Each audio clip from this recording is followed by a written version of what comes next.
finalmente oh, è primavera. primavera, svegliatevi bambini. Ah, c'è il defiscopo, alle aspetti, cascine, 80 anni, sera aprile fai roba poi, ma siamo c'è il 80 anni, defiscopo, pensa a te. Ah, Primavera, la suona. primavera.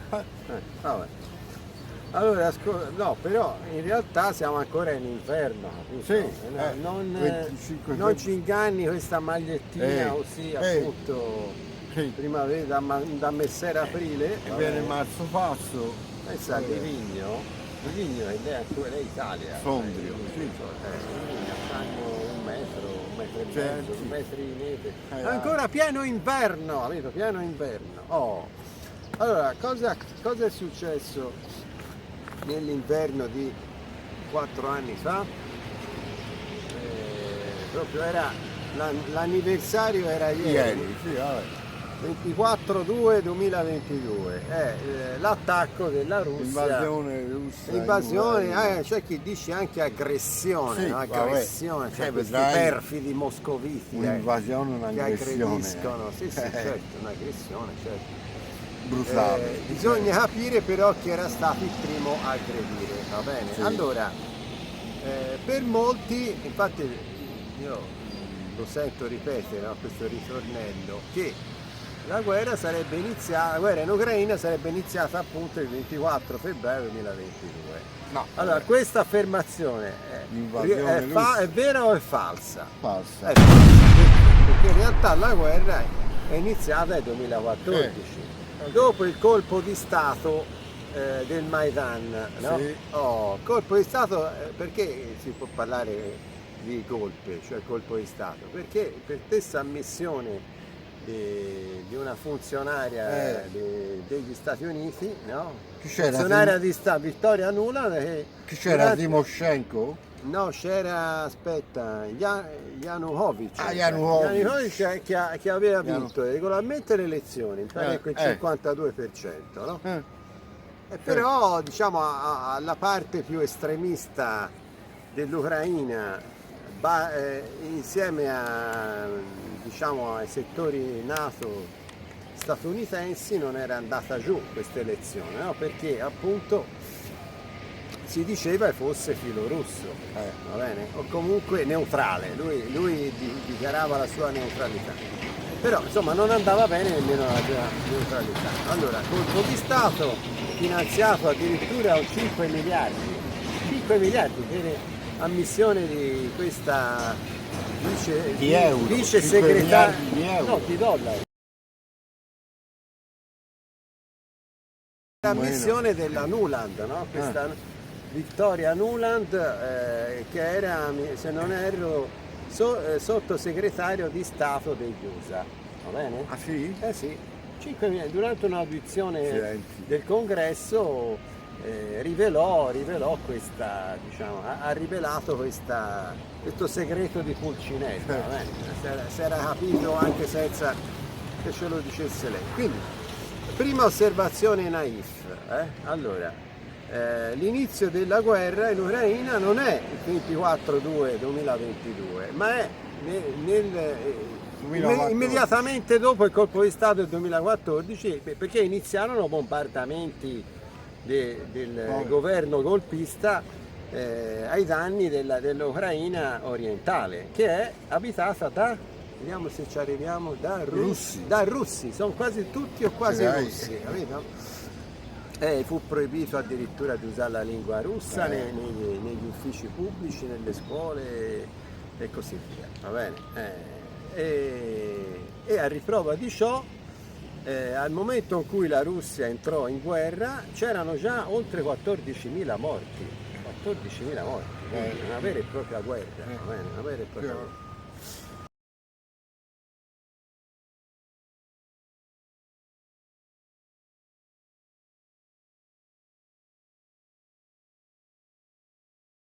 Diffidenza e scetticismo regnano nei pensieri dei residenti della ribelle Donetsk nell'Ucraina orientale, in cui i filorussi osteggiano il governo di Kiev. Non c'è fiducia nei colloqui fra i diplomatici russi e ucraini, complicati dalle recenti tensioni. Inviati di Russia, Ucraina, Francia e Germania si sono incontrati mercoledì per 8 ore a Parigi. Spegnere il conflitto è arduo. Sembra che i funzionari abbiano iniziato a muoversi, ma ci fosse la speranza che qualcosa migliori. Dio sa quando. Vorremmo una soluzione, spiega un abitante di Donetsk, contraddetta da un concittadino. Nulla cambierà, assolutamente nulla. Si stanno solo mettendo in mostra per certificare che le trattative ci sono state. Dubito profondamente che decideranno su qualsiasi cosa. L'Ucraina è ondivaga, sembra calmarsi, ma poi ammassa truppe lungo la linea di demarcazione. Se avessero in mente di risolvere il conflitto non avrebbero mosso le truppe. Gli edifici bombardati sono rimasti come erano, nessuno è venuto a liberarli dai rottami. Il rappresentante ucraino Yermak è cautamente ottimista. Per lui gli ultimi colloqui schiudono qualche speranza. Tutti i miei figli vivono in Ucraina, certo, mi piacerebbe andarli a trovare, oppure che tornassero qui, ma probabilmente non torneranno. Sono 14.000 i morti negli scontri tra filorussi e ucraini.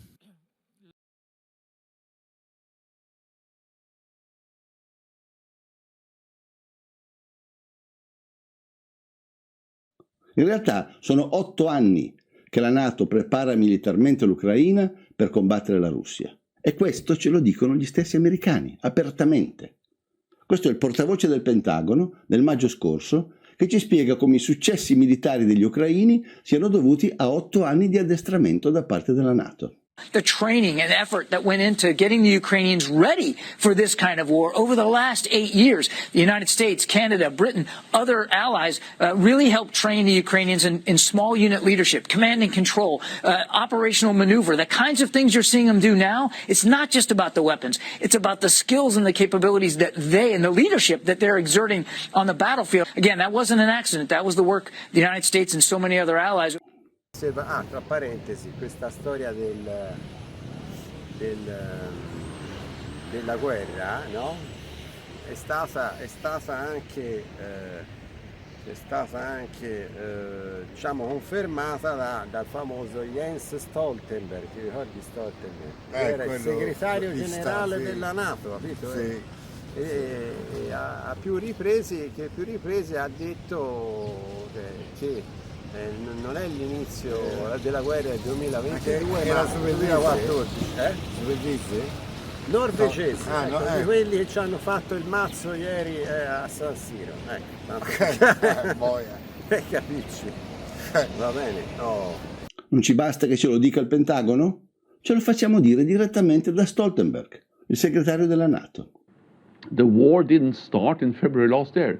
The war started in 2014, and since 2014, NATO allies have provided support to Ukraine with training, with equipment, so the Ukrainian armed forces were much stronger in 2022 than they were in 2014. La guerra non è iniziata nel 2022, ha detto, ma è iniziata nel 2014, quando noi abbiamo iniziato ad addestrare le truppe ucraine per combattere la Russia. E Stoltenberg non si è lasciato scappare queste verità per sbaglio, lo aveva già detto altre volte. NATO has implemented the biggest reinforcement of collective defense in a generation. Because the war didn't start in February last year, it started in 2014. Hai capito, Mentana? La guerra è cominciata nel 2014, non nel febbraio scorso. Perché hai così tanta paura di dirlo? Allora, seconda osservazione naif, va bene? Allora, il generale Mark Milley.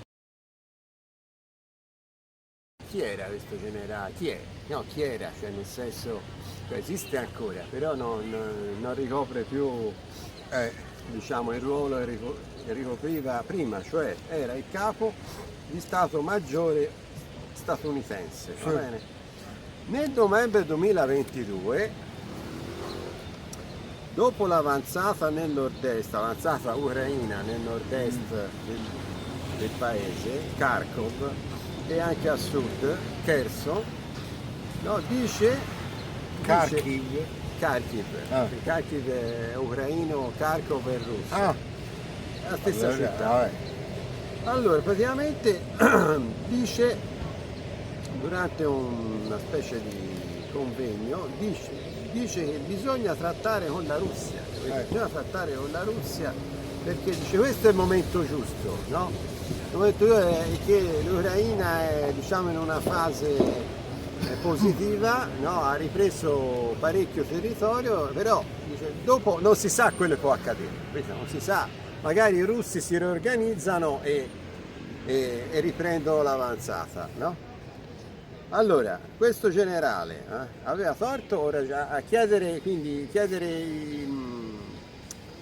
le trattative, no? I negoziati. Cioè praticamente dice apriamo subito un tavolo di trattative, no? Aveva ragione o torto alla luce dei fatti accaduti dopo, fino a oggi? Aveva ragione o torto secondo te? Ragione. Aveva ragione. Perché ovviamente poi la tendenza si è invertita, no? La Russia continua a macinare bombardamenti, attacchi e piano piano riprende, guadagna territorio, sia pure lentissimamente. Ma perché lentissimamente? Perché ora dopo si vedrà il perché andando avanti con questa analisi rigorosamente naif, cioè noi non siamo esperti di geopolitica, capito? Non siamo esperti di geopolitica, siamo semplici osservatori così, ingenui, ingenui, spontanei osservatori. Ecco. Poi passiamo al punto 3, il punto 3 di questa analisi naif, no? Allora, è una guerra fra Ucraina e Russia o fra NATO e Russia? Vediamo che risposta mi dai. Questa è una guerra tra Ucraina e Russia solamente, queste due, oppure c'è qualcun altro che diciamo ci mette il becco? Oltre alla NATO c'è la Corea. Ecco, allora non solo non è una guerra tra Ucraina e Russia e basta, ma ci sono altri attori, no? Attori del cinema. Questo è tutto vero, non è finzione. Gli attori, cioè diciamo soggetti che agiscono, no? Attori si intende in quel senso lì. Allora, Anche la Svizzera. ecco, aspetta ci arriviamo. Allora, sai chi ce l'ha detta sta roba qui? Chi ha confermato che la guerra è tra NATO e Russia? Ce l'ha confermata uno al di sopra, un personaggio al di sopra di qualsiasi sospetto, cioè Marco Rubio. Marco Rubio, segretario di Stato degli USA, sì, che l'ha svelato circa un anno fa, no? Dicendo che questa non è una guerra tra Ucraina e Russia, no? È una guerra per procure. It's been very clear from the beginning that President Trump views this as a protracted, stalemated conflict, and frankly, it's a proxy war between nuclear powers, the United States helping Ukraine and Russia.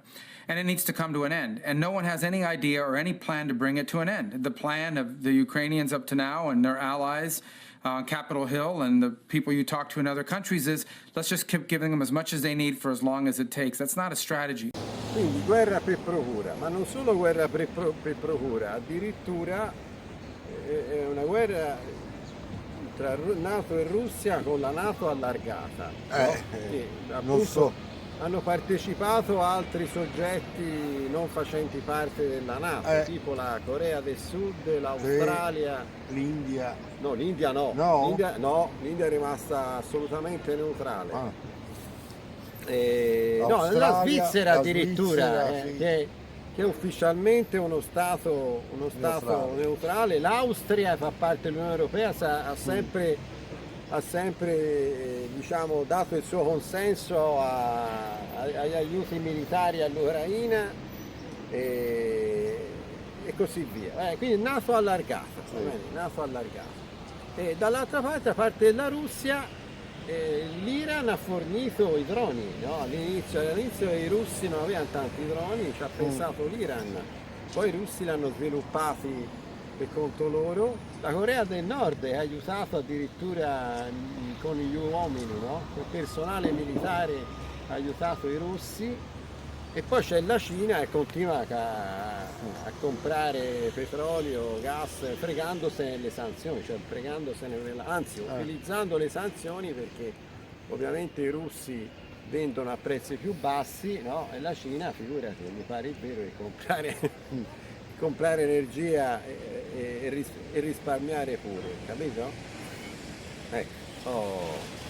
E quindi questo era il terzo punto. E l'ultimo punto, terza osservazione. Allora, l'ultima stima sulle perdite ucraine. Allora, le cifre che sono fatte sono variate, no? Zelensky addirittura ha usato dire poche decine di migliaia di caduti, no? di perdite. Poi allora i russi avevano con la loro rete di pirati informatici, i russi avevano, no 40.000, no, 55.000 mi pare abbia detto Zelensky. 140.000 morti dall'inizio. Allora 140.000 io non ho sentito questa cifra, però io ho sentito altre cifre, ho sentito le cifre dei pirati informatici russi, no? Che sostenevano di aver scardinato il sistema informatico ucraino e di avere trovato questa cifra, cioè 1.700.000 perdite. Cazzo! Ma qui si parla però dell'anno scorso. Ora c'è l'ultima stima su queste perdite, che è della Deutsche Welle. Sai che è la Deutsche Welle? Deutsche Welle vuol dire onda tedesca, capito? L'onda, non l'onda del mare. Telefunke. No, l'onda quella televisiva, perché si parla di un canale, di una emittente televisiva, no? Tedesca, che pensa praticamente diffonde i suoi programmi in 30 lingue, no? Ecco, in 30 lingue, tutte praticamente le lingue più importanti, meno l'italiano. Ma pensa a te, capito? Guarda un po', l'unica non è considerata attenzione, internazionalmente parlando l'italiano è superiore al tedesco, è ben più diffuso. Vabbè, saranno gelosi, lo so, saranno gelosi dei nostri grandi poeti, autori, scrittori, chissà. Va bene, comunque Deutsche Welle, che ha detto Deutsche Welle? Ha detto che praticamente ha fatto riferimento a dati ufficiali delle autorità ucraine, no? Allora, quali sono questi dati ufficiali? Sono 1,5 milioni di caduti. Come li hanno trovati questi caduti? Li hanno trovati con i rapporti sui risarcimenti alle famiglie, capito? Quindi ogni caduto un risarcimento, va bene? Un caduto, un altro caduto, un altro risarcimento, e così via, va bene? Fino ad arrivare alla quota diciamo scioccante, perché 1,5 milioni di appunto militari uccisi, va bene? Ma non è finita qui, A questo 1,5 milioni ce ne vanno aggiunti altri 500.000 di cosa? Di dispersi, no? Di dispersi, cioè persone di cui non si sa assolutamente più nulla, sono spariti, non sono stati ritrovati né vivi né morti, no? Però mancano all'appello, insomma, quindi potrebbero essere appunto deceduti, nascosti, non lo so, nelle foreste, in qualche scantinato, a fratti, grotte, non so se ci sono grotte in Ucraina, ma insomma, saranno, che ti posso dire, miniere, no? In Ucraina ci sono molte miniere, o più semplicemente hanno tagliato la corda, cioè gente che sotto le armi a un certo punto, in trincea, a un certo punto ha approfittato dell'occasione giusta per darsela a gambe, fuggire, nascondersi, addirittura passare al nemico, no? Va bene. No, forse passare al nemico no, se no i russi l'avrebbero reso noto, diciamo, comunicato all'altra parte. Comunque, quindi queste sono tutte cifre ufficiali, quindi si parla di 2 milioni di perdite, va bene? 2 milioni di perdite, va bene? Quindi non sono cifre buttate lì a casaccio, tirate a casaccio, no? Anche perché questa Deutsche Welle è una emittente televisiva tutt'altro che russofila, no? Anzi è fortemente russofoba, cioè loro si sono dati da fare per incitare al rifornimento di armi, al sostegno dell'Ucraina, no? Proprio sine die, cioè senza interruzione, capito? Cioè, quindi diciamo che se lo scrivesse la TASS, no, sai che è la TASS? Russa. Non confondere con il TASS, il tasso, quello delle banche, oppure il tasso lì animale dei boschi. Ecco, la TASS dell'agenzia Ho turcato tasso. l'agenzia pubblica di stampa russa, se non erro, no? Quindi qua forse è più importante di tutti. C'era anche nell'era sovietica la TASS. E quindi insomma non è la TASS che dice ste robe, ma è appunto la Deutsche Welle, nota emittente, noto organo di stampa russofobo, capito? Ecco, e quindi questo è qua. Attirare la vostra attenzione a un interessantissimo articolo che è stato pubblicato sul canale informativo tedesco. È un grande canale molto importante, si chiama Deutsche Welle. Tra l'altro, per chi non lo sa, questo canale non è un canale legato alla propaganda russa, non sono filorussi, anzi sono molto antirussi, tanto che nel registro ufficiale russo di canali nemici stranieri, questo canale è stato uno dei primi a essere bandito dalla Russia, essere taggato in Russia come un canale nemico. Quindi quando ad esempio in Russia i blogger oppure quando nei notiziari russi i giornalisti devono citare le notizie di questo canale o devono citare qualche giornalista di questo canale, devono sempre sottolineare canale che è stato definito nel registro dei canali di agenti stranieri come un canale nemico. Quindi carissimi, dovete capire che si tratta di un canale che non ha interesse di fare fare interessi dei russi o di Putin. Loro hanno pubblicato una notizia a mio avviso molto sconvolgente, molto importante, e attualmente una notizia che è rilevante per l'attualità, rilevante per ciò che sta accadendo. In pratica hanno detto chiaramente che il regime di Zelensky sul territorio dell'Ucraina occupata da questo regime, a partire dal 2022, cioè dall'inizio di ciò che in Russia si chiama l'operazione militare speciale e ciò che in Occidente chiamano aggressione russa, il regime di Zelensky ha perso più di 2 milioni di soldati.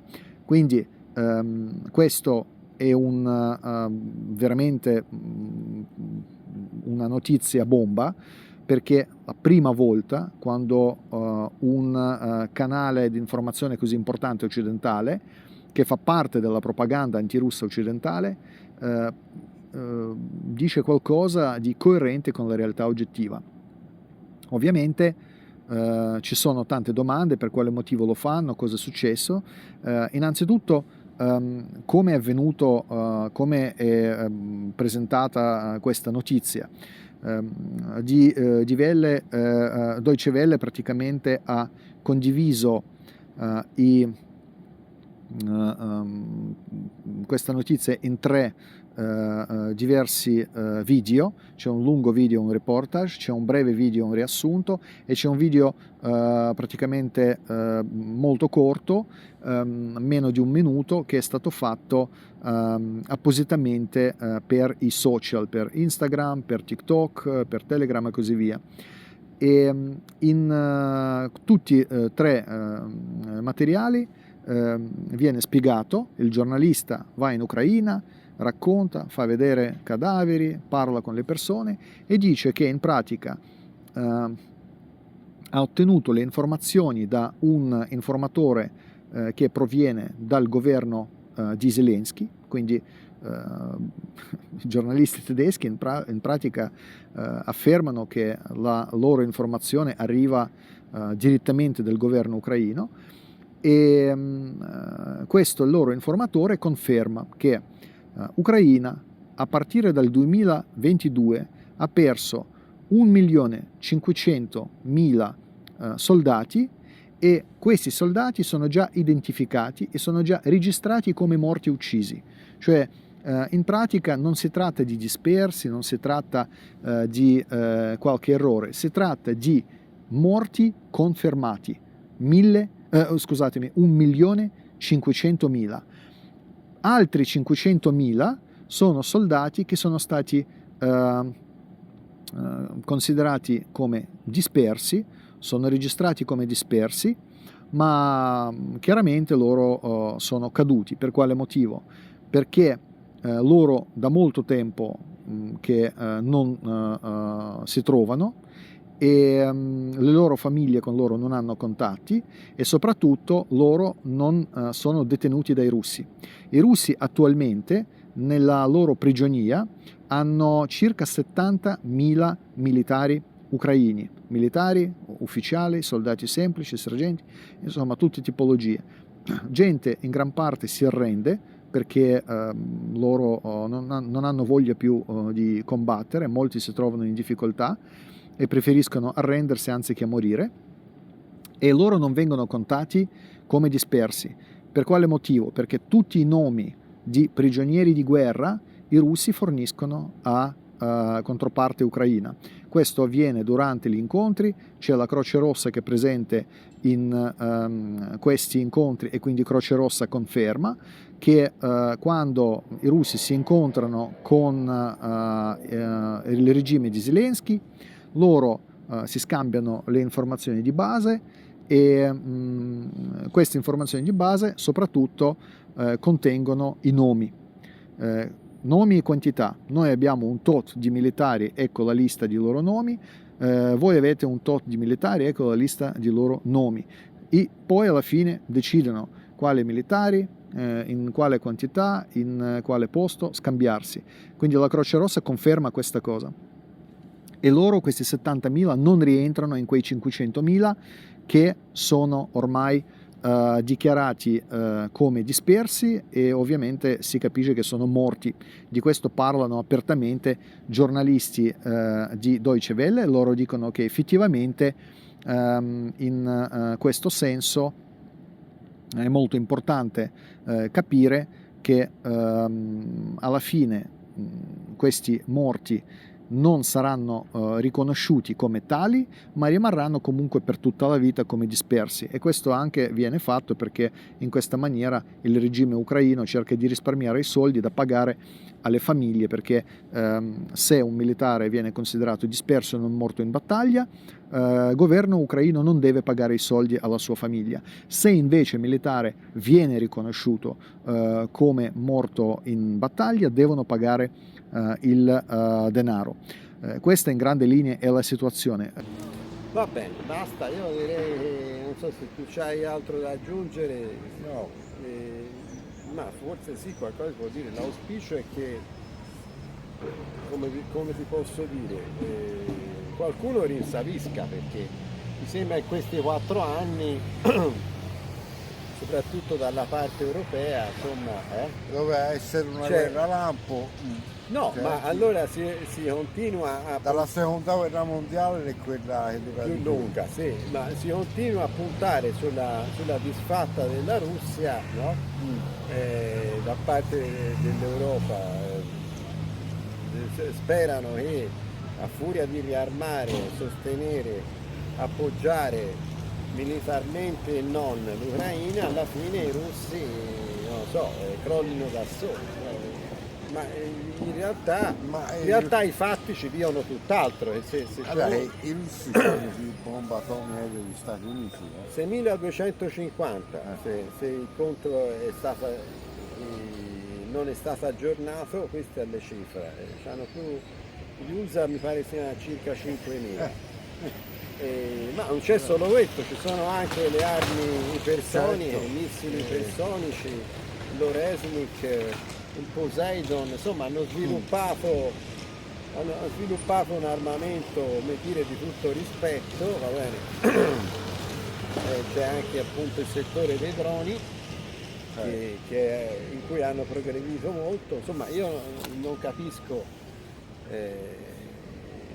a che pro questo continuo così svenarsi da parte dell'Unione Europea per sostenere uno Stato e tra l'altro non fa parte neanche dell'Unione Europea, oltre né della NATO ufficialmente, de facto sì, ma ufficialmente l'Ucraina non è né della NATO né dell'Unione Europea.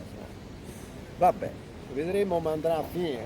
L'unica cosa per ora sta andando sta finendo davvero male, perché appunto qui queste sono le cifre ufficiali, ma secondo me qui si va oltre 2 milioni di caduti, perché 2 milioni di caduti di perdite, scusami, ucraine, bisogna aggiungere poi le perdite russe, ma anche le perdite degli altri paesi NATO, perché hanno mandato i mercenari, no? I mercenari NATO, i mercenari extra NATO, e poi i mercenari, ci sono anche quelli del blocco orientale, quindi ci saranno mercenari che magari di nazioni occidentali o di sudamericani, asiatici, e però parteggiano per la Russia e vanno a combattere per la Russia. Diciamo, questa è un enorme mattatoio, è diventata sta guerra, un enorme mattatoio. Va bene, anzi non va bene per nulla, speriamo che vada bene in questo 2026 e che si arrivi a una conclusione, insomma, definitiva e magari negoziata del conflitto. Vi salutiamo allora nel solito modo, sempre più riverenti, sempre più pertinenti e soprattutto sempre più naif. Ciao a tutti.